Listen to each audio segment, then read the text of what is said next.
Hi friends, welcome back to my channel. మీరు కనుక నా ఛానల్ ఫస్ట్ టైం చూస్తున్నారా అయితే సబ్స్క్రైబ్ చేసుకోండి. అలాగే పక్కనే ఉన్న బెల్ ఐకాన్ని క్లిక్ చేసేయండి ఫ్రెండ్స్. నచ్చినట్లయితే ఒక చిన్న లైక్ ఇచ్చి ఎంకరేజ్ చేయండి. ఇక ఎపిసోడ్లోకి అయితే వెళ్ళిపోదాం. ఈ ఎపిసోడ్ స్టార్ట్ అవగానే ఇక కావ్య ఏమో ఆఫీస్కి రెడీ అవుతూ ఉంటుంది. ఇక రెడీ అవుతుంటే మరొక పక్క ఇక రుద్రాణి అలాగే ఇక రాహుల్ అయితే ఇద్దరు కూడా ఇక ఆఫీస్కి ఎందుకు వెళ్తుందో ఇక తన వెనకాల స్టోరీ ఏంటో మొత్తం తెలిసిపోయింది కదా రాహుల్. ఇక మన రంగంలోకి దిగాల్సిందే అని చెప్పి అంటూ ఉంటుంది రుద్రాణి. ఆ మాటలకి అవును మామ్, ఎందుకంటే ఈ విషయాలు అందరికీ తెలిసేలాగా చేసి రాజ్ సంగతి ఇంట్లో అందరి ముందు రచ్చ చేయాలని నాకు కూడా ఎప్పటి నుంచో ఉంది. ఆ కోరిక ఈరోజు తీరబోతుంది అని చెప్పి ఇద్దరు కూడా హాల్లోకి ఎంట్రీ అవుతారు.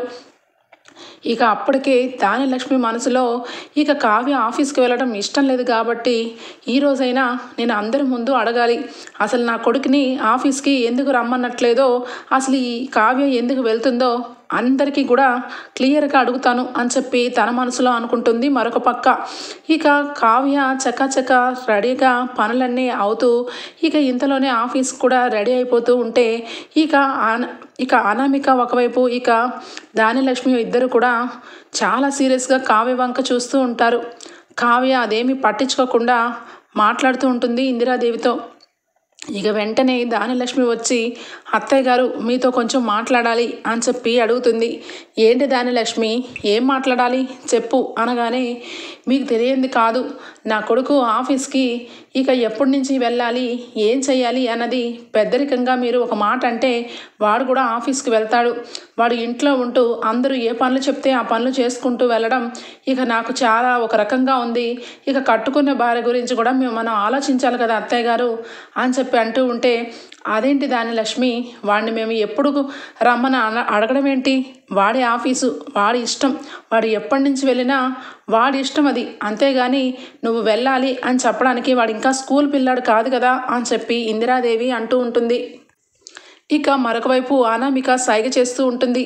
కావ్యని ఇక ఆఫీస్కి వెళ్ళొద్దని చెప్పమని సైగ చేస్తూ ఉండడం ఇక వెంటనే దానిలక్ష్మి, ఇక కళ్యాణ్ అయితే ఆఫీస్కి వెళ్తాడు అత్తయ్య గారు, వాడు ఇక ఇంట్లో ఉండడానికి నాకు ఇష్టం లేదు, వాడు కూడా రాజుతో సమానంగా పెరిగాడు కాబట్టి రాజుతో సమానంగానే ఉండాలి అనగానే, అలాంటి మాటలే వద్దు, సమానాలు హక్కుల గురించి దానిలక్ష్మి ఇప్పుడు మాట్లాడడం ఏంటి, ఇక ఆఫీస్ని పై లెవెల్లోకి తీసుకొచ్చాడు రాజ్.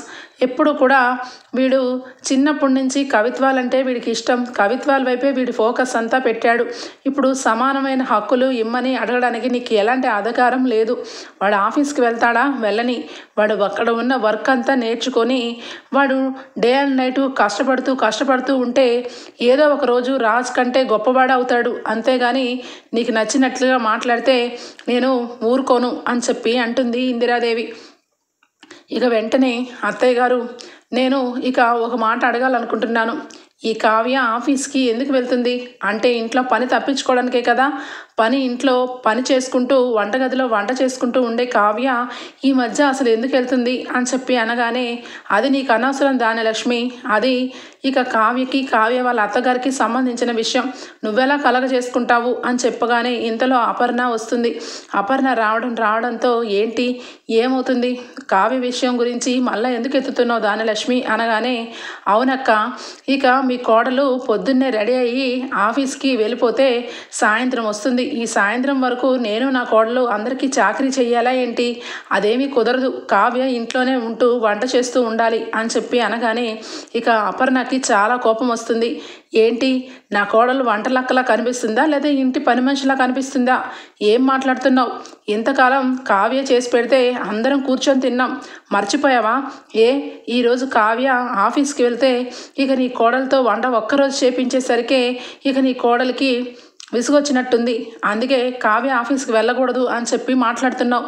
అయినా కావ్య ఆఫీస్కి వెళ్ళినా వెళ్ళకపోయినా ఇంట్లో ఉన్నా కూడా కావ్య వంట చేయదు, ఎందుకంటే చేసినన్ని రోజులు చేసింది, తిన్నన్ని రోజులు మనం తిన్నాము, ఇక నీ కోడలు వంతు, నీ కోడలు కూడా కావ్యలాగే ఇంట్లో అందరికీ ఏమేం కావాలో చూసుకొని కోడలు బాధ్యత నిర్వహిస్తే మంచిది అని చెప్పి అంటుంది ఇక అపర్ణ. ఇక అప్పటికే కరెక్ట్గా ఇక అక్కడికి వస్తుంది ఇక రుద్రాణి. సరే వదిన, నువ్వు అందరికీ సమానమైన తీర్పు చెప్తావు, అందరికీ ఎక్కడ ఉంచాలో అక్కడ ఉంచుతావు. కానీ పాపం నీకు పుత్రరత్నాన్ని మాత్రం ఎక్కడ ఉంచాలో అక్కడ ఉంచలేకపోయేసరికి ఇక వాడేమో తప్పుదోవ పడుతున్నాడు అనగానే, ఏం మాట్లాడుతున్నావు రుద్రాణి? నా కొడుకు గురించి మాట్లాడేంత అయిపోయావా నువ్వు? అయినా రాజు గురించి ఏంటి ఆ తప్పుడు కొత్తలు కోస్తున్నావు అని చెప్పి అంటుంది ఇక ఇందిరాదేవి. అవును వదిన, నీకు తెలియట్లేదు కదా, రాజు గురించి ఈ మధ్య కొన్ని విషయాలైతే నాకు తెలిసాయి. ఆ విషయాలు కావ్యకు కూడా తెలుసు. ఏ కావ్య అనగానే కావ్యకి ఒక్కసారిగా ఇక షాక్ అయిపోతుంది. రుద్రానికి తెలిసిన విషయం ఏంటి అని చెప్పి అలా చూస్తూ ఉంటే, ఏంటి అలా తెల్లమొహం వేసుకుని చూస్తున్నావు? నువ్వు ఎందుకు వెళ్తున్నావు ఆఫీస్కి అని చెప్పి అడుగుతుంది రుద్రాణి. నేను ఎందుకు వెళ్ళడం ఏంటండి? ఆఫీస్కి ఎందుకు వెళ్తారు? వర్క్ చేయడానికి వెళ్తారు అని అంటుంది. ఆ మాటకి, ఏంటి వర్క్ చేయడానికే వెళ్తున్నావా? మరి నువ్వెందుకు ఒకేసారి అవతారం కూడా మార్చేశావు? ఇన్నాళ్ళు కాటన్ శారీస్ కట్టుకొని చాలా పద్ధతిగా వెళ్ళేదానివి, ఇప్పుడేంటి ఫ్యాషన్ డిజైన్ చేస్తున్నావని ఫ్యాషన్గా రెడీ అయ్యి వెళ్తున్నావు? ఎవరి మనసుని మార్చడానికి, ఎవరిని కనిపెట్టడానికి అని చెప్పి రుద్రాన్ని అడుగుతుంది. ఇక వెంటనే అపర్ణ, ఏంటి రుద్రాణి తెగ రెచ్చిపోతున్నావు? నా కోడల్ని ఇలాగ రెడీ అవ్వు, అలా రెడీ అవ్వు అనే అధికారం నీకెక్కడిది? నా కోడలు చాలా పద్ధతిగా రెడీ అయింది, ఇక మోడర్న్గా తయారైన మోడర్న్ మహాలక్ష్మిలా ఉంది. నీలాగా స్లీవ్లెస్ వేసుకోలేదు, ఒళ్ళు కనిపించేలాగా తయారవ్వలేదు. అయినా ఎంత వయసు వచ్చినాక నువ్వు కనీసం ఒక్కరోజు కూడా పట్టు చీర నగలు వేసుకుంది పాపానికే పోలేదు. ఎప్పుడు ప్యాషన్ ప్యాషన్ అనుకుంటూ ఇదిగో మనవళ్ళు ఎత్తే వయసు వచ్చినా కూడా ఇలాగ రెడీ అవుతున్నావు. అలాంటిది కావ్య చిన్నపిల్ల, కావ్యకి ఇక కొత్తగా పెళ్ళయింది. ఇక తను ఏ డ్రెస్ వేసుకున్నా కూడా ఎవరు ఏమనరు. కానీ తను పద్ధతిగానే చీర కట్టుకుంది. అందులో తప్పేంటి? ఎవరు మనసును మార్చడానికని నా కోడలినేంటి హేళన చేసి మాట్లాడుతున్నావు? జాగ్రత్త, నా కోడల గురించి కానీ నా కొడుకు గురించి కానీ మాట్లాడే హక్కు అధికారం ఈ ఇంట్లో ఎవరికీ లేదు అని చెప్పి దానలక్ష్మిని రుద్రాణిని దుమ్ము దులిపేస్తుంది ఇక అపర్ణ. ఏంటి వదిన, నోరేసుకొని పెద్ద పెద్దగా 4 డైలాగులు చెప్పేస్తే ఒప్పు తప్పైపోతుందా, తప్పు ఒప్పు అయిపోతుందా? రాజ్ చాలా తప్పులు చేస్తున్నాడు. ఆఫీస్ అని చెప్పి ఆఫీస్కి వెళ్లకుండా వేరొక చోటకి వెళ్తున్నాడు. ఆ విషయం నీ ముద్దుల కోడలకు కూడా తెలుసు. అందుకే ఆఫీసులో ఉంటే రాజ్ ఎక్కడికి వెళ్తున్నాడు, ఏం చేస్తున్నాడు అని మొత్తాన్ని కనిపెట్టచ్చని నీ కోడలు కూడా వంటగదిలో ఉన్న మనిషి ఇప్పుడు ఇక బయటకు వచ్చి రాజుని కనిపెడుతుంది. ఇది నిజం కదా కావ్య? చెప్పు నువ్వు అని చెప్పి అనగానే కావ్య తలదించుకుంటుంది.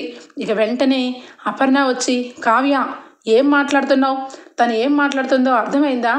రాజేంటి తప్పు చేయడం ఏంటి, నువ్వు చూడ్డానికి వెళ్ళడం ఏంటి, ఏం జరుగుతుంది నాకు తెలియాలి, చెప్పు అని చెప్పి అపర్ణ అడగానే, ఎవరు ఏం చెప్తారత్త, అసలు జరిగిందేంటో నేను చెప్తాను విను. అయినా రాజ్ని నన్ను ఇంట్లో అందరూ కూడా ఇక ఆపోజిట్ వర్షన్లో చూస్తారు. రాజు ఒక శ్రీరామచంద్రుడని, రాజుకి ఇక వేరొక ప్రపంచమే ఉండదని, ఇల్లు తప్ప ఆఫీస్ తప్ప ఇక వేరొక చెడ్డు అలవాటే లేదని తెగ పొగుడుతూ ఉంటారు. నన్నేమో ఇంట్లో కనీసం ఉండనని బలాదూరు తిరుగుతానని నాకు ఒక స్టాంప్ వేశారు. ఇప్పుడు రాజ్ తప్పు చేస్తున్నాడన్న విషయం తెలుసుకొని అందరూ కూడా కంగు తింటున్నారు. అంత మాత్రాన ప్రూఫ్ లేకుండా మా మమ్మీ కానీ నేను కానీ ఏమి మాట్లాడడం అని చెప్పి వెంటనే కూడా ఫోన్ తీసి చూపిస్తాడు. శ్వేత అలాగే రాజ్ ఇద్దరు కూడా చాలా క్లోజ్గా ఇక షోల్డర్ మీద చేయి వేసి కారు ఎక్కిస్తున్నట్టుగా ఉన్న ఫొటోసు ఇక చూపిస్తాడు. చూసేసరికి ఒక్కసారి షాక్ అయిపోతుంది అపర్ణ. ఇక ఇందిరాదేవి అందరు కుటుంబ సభ్యులందరూ ఆ ఫొటోస్ని చూసి రాజ్ ఏంటి ఈ అమ్మాయితో ఇంత క్లోజ్గా ఉన్నాడని అందరూ కూడా అనుమానంగా చూస్తూ ఉంటే ఇక వెంటనే ఆ టైంలో ఇక అపర్ణకి ఏం మాట్లాడాలో అర్థం కాలేదు. ఇప్పుడు సమాధానం చెప్పు వదిన. నీ పుత్రరత్నం చేసేది ఉత్తమమైన విషయమా? ఒక అమ్మాయి మీద చెయ్యి వేసుకొని చాలా దర్జాగా నవ్వుకుంటూ వెళ్తున్నాడు. కనీసం ఇక ఆ అమ్మాయి ముక్కు మొహం కూడా ఇప్పటి వరకు ఎవరికీ తెలియదు. తన ఫ్రెండ్ అంటే మన ఇంట్లో అందరికీ తెలిసే ఉంటుంది. ఖచ్చితంగా రాజ్ క్లాస్మేట్స్ అలాగే రాహుల్ క్లాస్మేట్స్ ఒకటే. అలాంటిది తన ఫ్రెండ్ కూడా కాదు. అలా అని ఆఫీస్లో వర్క్ చేసే అమ్మాయి కాదు. మరి ఎవరా అమ్మాయి అని చెప్పి గట్టిగా నిలదీస్తుంది రుద్రాణి. ఏంటి కావ్య, ఇదంతా చూస్తుంటే నాకేంటోగా అనిపిస్తుంది. ఇదంతా నాకు ముందే తెలుసా? తెలిసినా మరి నాకెందుకు చెప్పలేదు? రాజ్తో ఉన్న అమ్మాయి నీకెవరో తెలుసా? తెలిసి కూడా దాస్తున్నావా? చెప్పు. నువ్వు ఆఫీస్కి వెళ్ళడానికి కారణం ఇదేనా అని చెప్పి అపర్ణ అడుగుతుంది. ఇక వెంటనే కావ్య అత్తయ్య గారు అని చెప్పి ఇక అలానే నసుగుతూ మాట్లాడుతూ ఉంటే, ఇలాంటప్పుడు మాట్లాడి నీ మనసులో ఉన్నదంతా బయట పెడితే రాజ్ మంచివాడా కాదా అన్నది వేరే ఒకరి నోర్లు ముయ్యించచ్చు, చెప్పు అని చెప్పి కావ్యని నిలదీస్తుంది. ఇక అపర్ణకు కూడా మనసులో ఎక్కడో రాజ్ అయితే తప్పు చేస్తున్నాడని అనిపిస్తూనే ఉంటుంది. ఇక అదే టైంలో రాజ్ అయితే వస్తాడు. ఇక వాకింగ్కి వెళ్ళి రాజ్ అయితే వస్తూ ఉంటే ఇంట్లో అందరూ కూడా చాలా సీరియస్గా రాజ్ వంక చూస్తూ ఉంటారు. ఏమైంది, హాల్లో పొద్దున్నే అందరూ మీటింగ్ పెట్టారు, అయినా ఎప్పుడు కూడా ఏదో ఒక రచ్చ జరగాల్సిందేనా, ఈరోజు ఏం జరిగింది కళావతి చెప్పు అనగానే ఇక సీరియస్గా కావ్య చూస్తూ ఉంటుంది. అంటే ఇది కొంప తీసి ఈ శ్వేత మ్యాటర్ ఇంట్లో చెప్పేసిందా ఏంటి, అందుకేనా నా వంక సీరియస్గా చూస్తున్నారు అని చెప్పి చూస్తూ ఉంటే వెంటనే ఇందిరాదేవి వచ్చి, ఒరే రాజ్, ఈ అమ్మాయికి నీకు సంబంధం ఏంట్రా చెప్పు అని చెప్పి అడుగుతుంది ఫోటోని చూపించి. సెల్ ఫోన్లో ఉన్న శ్వేత అలాగే రాజు ఉన్న క్లోజ్ ఫోటోని చూసి షాక్ అయిపోతాడు. ఈ ఫోటో ఏంటి, శ్వేతతో నేను క్లోజ్గా ఉన్న ఫోటో ఇదెప్పుడు తీసింది, కావ్య ఇక ఇలాంటి పనులు కూడా చేస్తుందా అని చెప్పి కోపంతో, ఏంటే నీకెన్నిసార్లు చెప్పాను, నువ్వు నన్ను అనుమానిస్తున్నావు, నువ్వు చేసే పని తప్పని, నేనేమి తప్పుడు మనిషిని కాదని అని చెప్పి కావ్య దగ్గరికి వచ్చి దబాయిస్తూ ఉంటాడు రాజ్. ఆ మాటలకి వెంటనే కూడా, కావ్య కాదు రాజ్, ఇది ఫోటో తీసింది రాహుల్, నువ్వు అలాగే ఆ అమ్మాయి ఎవరో మాకు తెలీదు, ఆ అమ్మాయికి నీకు ఏంటి సంబంధం, నువ్వేమో ఇక ఆ అమ్మాయితో రాత్రి పగలు ఇక కాలం తెలియకుండా ఆఫీస్ను వదిలేసి తిరుగుతూ ఉంటే నీ బాధ్యతలన్నీ నీ భార్యకు అప్పచెప్పామనుకుంటా కదా, నీ భార్య ఏమో ఆఫీస్కి, నువ్వేమో ఈ అమ్మాయి వల్ల ఇంటికి, ఇంట్లో ఏం జరుగుతుంది రాజ్, అదే ఇంట్లో రచ్చ అని చెప్పి రుద్రాని మొహం మీద రాజ్ని అడుగుతుంది. ఇక రాజ్కైతే ఒక్కసారిగా ఇక ఇంట్లో అందరూ ఆ అమ్మాయి ఎవరని అడిగేసరికి ఇక అందరికీ ఒక విషయం చెప్తున్నాను, మీరందరూ కూడా అనుమానిస్తున్నట్టుగా శ్వేత ఎవరో కాదు, నా బెస్ట్ ఫ్రెండ్, చిన్నప్పటి నుంచి నా కాలేజ్ మేట్, నా స్కూల్ మేట్, తను ఒక అనాథ, తనకి ఇక ఒక శాడిస్ట్ భర్త ఉన్నాడు, వాడు కాల్చుకొని తినేస్తున్నాడు ఈ శ్వేతని, ఇక శ్వేతని నేను అండగా దండగా ఉంటూ ఇక తన విషయాల్లో చేదోడు వాదోడుగా ఉంటున్నాను, మీరు అనుకున్నట్టు వేరే సంబంధం అయితే లేదు, నిజంగా చెప్పాలంటే శ్వేత నాకు ఒక తోబుట్టు లాంటిది అని చెప్పి అందరి ముందు అంటాడు. ఆ మాటలకి ఇక ఇంట్లో అందరూ కూడా షాక్ అయిపోతారు. ఇక కావ్య వెంటనే, మరి మీరు ఇంత క్లారిఫికేషన్ ఇంతమంది అడిగితే ఇచ్చిన విషయం మరి నాకెందుకు మీరు చెప్పలేదు అని చెప్పి కావ్య నిలదీస్తుంది. కావ్య అలా నిలదీసేసరికి, అంటే ఏమనుకుంటున్నావు, నీకు చెప్పలేకపోతే నేను తప్పు చేసినట్ట అనగానే, మీరు తప్పు చేశారో ఒప్పు చేరో మీ మనస్సాక్షికి తెలుసు, అదే మీరు ఇప్పుడు బయటపడ్డారు, అంతేగాని కావాలని మరి నా ముందెందుకు ఆ శ్వేతతో రాసుకొని పూసుకొని తిరిగారు అని చెప్పి అడుగుతుంది. ఇక వెంటనే ఇంత విషయం వచ్చింది కాబట్టి, శ్వేత మ్యాటర్ అందరికీ తెలిసింది కాబట్టి ఇప్పుడు చెప్తున్నాను, చూడు కళావతి, నువ్వంటే నాకు ఇష్టం లేదు, ఈ ఇష్టం అనేది నా మనసు పూర్తిగా రావాలి, దాని గురించి ఇక నేను ఎప్పటికీ కూడా భారీగా ఒప్పుకోలేను, నువ్వు ఈ శ్వేత గురించి ఆఫీస్కి వస్తున్నావని ఇంట్లో అందరూ అనుకుంటున్నారు, నాకు ఆ శ్వేతకి ఎలాంటి సంబంధము లేదు, కానీ నువ్వన్నా కూడా నాకు ఇష్టం లేదు, అందుకే ఈ శ్వేతని అడ్డం పెట్టుకొని నీ మనసును మార్చి నువ్వు పుట్టింటికి వెళ్ళిపోవాలని అనుకున్నాను, కానీ తీరా చూస్తే ఇక అందరూ కూడా నన్ను అనుమానిస్తున్నారు, దీన్ని బట్టి నేను నిజం బయట పెట్టాలి, నువ్వంటే నాకు ఎప్పుడూ ఇష్టం లేదు, నేను ఒక పరాయి వ్యక్తిగా అమ్మాయిగా చూశాను తప్పించి నా భార్యగా నేను ఎప్పుడూ అనుకోలేదు అని చెప్పి రాజ్ అయితే అందరి ముందు కావ్యని ఇక అలా మాట్లాడేసరికి కావ్య ఒక్కసారిగా ఇక షాక్ అయిపోయి కళ్ళమ్మ వెంట నీళ్లు తెచ్చుకుంటుంది. అంటే మీ మనసులో నాకు స్థానం లేదా అని చెప్పి గట్టిగా అడుగుతుంది. స్థానం లేదు అని చెప్పి అంటాడు. ఆ మాటలకి వెంటనే అక్కడే ఉన్న సుభాష్ అయితే, ఒరేయ్ ఏం మాట్లాడుతున్నావురా, కోడలి పిల్లతో మాట్లాడాల్సిన మాటలేనా, నీకు కోడలంటే ఇష్టం లేనప్పుడు ఎంతకాలం ఎందుకురా కోడలతో కాపురం చేశావు అనగానే, డాడీ మీరు తప్పుగా అనుకుంటున్నారు, కావ్యని నేను ఏ రోజు కూడా ముట్టుకోలేదు, తనంటే నాకు ఎప్పుడు కూడా భారీగా అనిపించదు, తనకి తెలుసు ఆ విషయం అని చెప్పి అందరి ముందు అంటాడు. ఆ మాటకి కావ్య చాలా బాధపడుతూ, అవును మావయ్య గారు, ఆయన చెప్పింది 100% కరెక్ట్. నన్నెప్పుడు ఆయన భారీగా చూడలేదు. ఆయనకి నేనంటే ఇష్టం లేదు, ప్రేమ లేదు, గౌరవం లేదు. ఈ ఇంట్లో ఉండే ఇక అధికారం కూడా నాకు లేదు. ఎంతైనా కూడా నా భర్త నేను భార్యగా నిన్ను చూడట్లేదు అంటే ఇంకా ఎవరి కోసం ఉండాలి మావయ్య గారు? ఇక ఆయన చెప్పినట్టే ఇక అనుమానించి నేను బయటకు వెళ్ళే కంటే న్యాయంగా ఆయన నా మొహం మీద నువ్వంటే నాకు ఇష్టం లేదు అని చెప్పి అన్నారు కాబట్టి వెళ్ళిపోతాను. కానీ ఒక్క విషయం అడిగి వెళ్తాను. అసలు నన్ను వదిలేయడానికి కారణం ఏంటో చెప్పండి అని చెప్పి గట్టిగా నిలదీస్తుంది ఇక కావ్య. అవునురా, అవును, నువ్వు వదిలేద్దామని అనుకునేటప్పుడు ఇక కావ్యకి సమాధానం చెప్పాల్సిందే. కావ్యలో ఏం తక్కువైంది? అసలు నువ్వు కావ్యని ఎందుకు వద్దనుకుంటున్నావు? ఈ విషయాలన్నీ క్లియర్గా చెప్పే వరకు కావ్య ఇక్కడే ఉంటుంది అని గట్టిగా మాట్లాడుతుంది ఇందిరాదేవి. కారణాలు నేను ఎవరికీ చెప్పాల్సిన అవసరం లేదు. కావ్య, నువ్వంటే నాకు ఇష్టం లేదు, ఇంట్లోంచి వెళ్ళిపో అని చెప్పి అంటాడు రాజ్. ఆ మాటకి రాజ్ అన్న మాటలకి ఇక ఏమనాలో తెలియక కావ్య అలానే బ్యాగ్ అయితే సర్దుకుంటూ ఉంటే స్వప్న ఎంటర్ అవుతుంది. ఏం మాట్లాడుతున్నావు రాజ్? నా చెల్లిని పంపించే అధికారం నీకు లేదు. ఎంత భర్త అయినా ఒక కారణం చెప్పి ఆ కారణం అందరికీ కూడా నచ్చినట్లయితే అప్పుడు ఇంట్లోంచి భార్య వెళ్ళిపోతుంది. అంతేగాని పెళ్లి చేసుకున్నాక భార్యని ఇంట్లోంచే పంపించే హక్కు నీకు కాదు కదా, ఈ ప్రపంచంలో ఎవరికీ లేదు అని చెప్పి అంటుంది స్వప్న.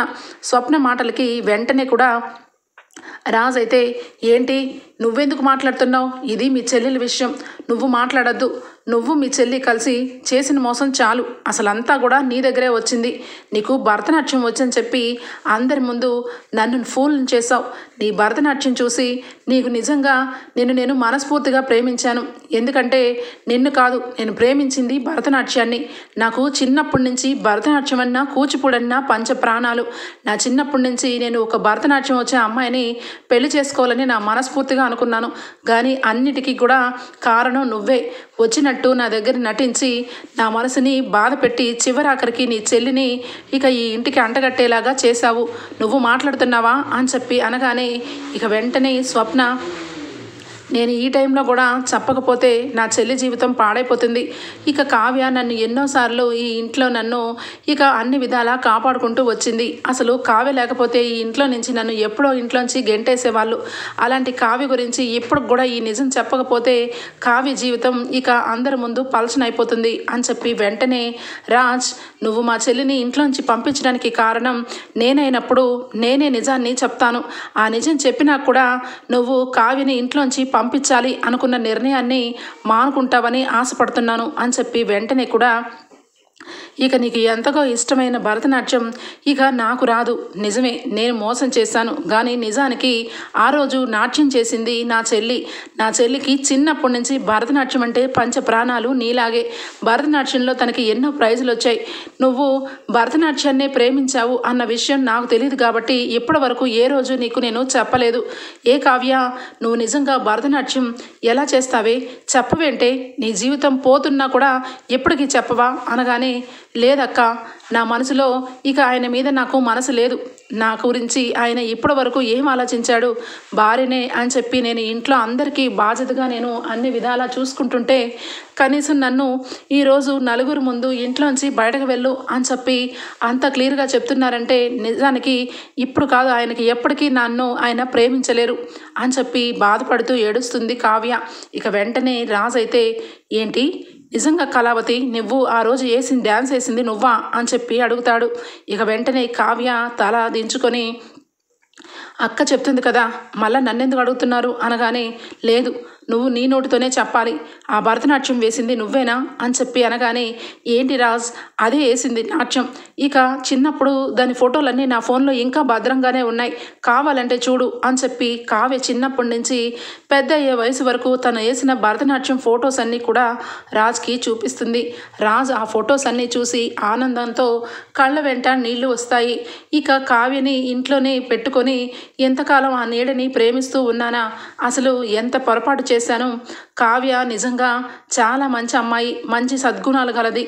కానీ నేను ఎప్పుడు కూడా భార్యగా చూడలేదని మనసు బాధ పెట్టాను. నిజానికి నా మనసుకు తగ్గట్టుగా ఉంది ఇక కళావతికి నేను అనుకున్నట్టు భరతనాట్యం కూడా తనే నా మనసుని గెలుచుకుంది అని చెప్పి మనసు పూర్తిగా ఇక కావ్యని భార్యగా ఒప్పుకుంటాడు. కావ్య మాత్రం చాలా సీరియస్గా చూస్తూ ఉంటుంది. అంటే మీరు నాలో ఉన్న నాట్యం తప్పించి మనిషిగా నన్ను ఏ రోజు ఇష్టపడలేదా అనగానే, లేదు కళావతి, నువ్వంటే నాకు చాలా ఇష్టం, చాలా ప్రేమ. కానీ నువ్వు భరతనాట్యం నేర్చుకొని ఫుల్ ఫ్లెక్స్డ్గా ఉంటే నా మనసుకి నేను ఇంకా పూర్తిగా నా భార్య అని చెప్పి నేను అనుకునేవాడిని. కానీ నీకు ఇక నాట్యం మీద ఇష్టం లేదని, ఇక నీకు ఇలాంటివన్నీ రావని అనుకున్నాను. కానీ నిజానికి నేను నిన్నే ప్రేమిస్తున్నానని నాకు ఇప్పుడు అర్థమైంది. నేను చేసిన తప్పుకి అన్నిటికీ కలిపి ఒక్కసారిగా నీకు సారీ చెప్తున్నాను, నన్ను క్షమించు కళావతి అని చెప్పి ఇక కావ్యనైతే దగ్గరకు తీసుకుంటాడు రాజ్. ఓకే ఫ్రెండ్స్, ఎపిసోడ్ అయితే ఇంతటితో ఎండ్ అయిపోతుంది. రేపటి ఎపిసోడ్లో కలుద్దాం. అంతవరకు bye, take care, thank you for watching.